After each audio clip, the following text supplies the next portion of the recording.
Gjykata kushtetuese u mblodh ditën e djeshme në një seancë maraton që zgjati më shumë se 10 orë në lidhje me ankimimin e kryeministrit Edi Rama për pezullimin e zëvendës kryeministres Belinda Balluku nga detyra. Por te gjyqtarët e gjykatës kushtetuese nuk arritën të marrin një vendim.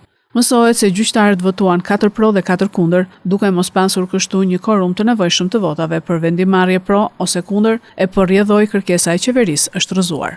Qeveria kishte kundërshtuar vendimin e GKK-s, e cila kishte dhënë masën për pezullimin e zëvendës kryeministres, ndërkohë që gjykata kushtetuese vendosi rikthimin e saj në funksionet qeveritare deri në marrjen e një vendimi.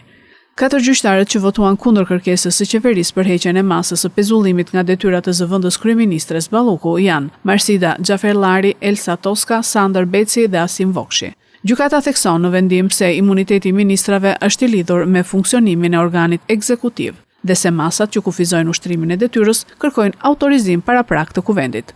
Zëvendës kryeministrja Belinda Balluku është marrë pandehur për tenderin me vlerë 190 milion euro për ndërtimin e tunelit të Llogaras, akuzë që i është komunikuar zyrtarisht dhe dyshohet edhe për tenderin 20 milion euro të lotit 4 të Unazës së Madhe të Tiranës.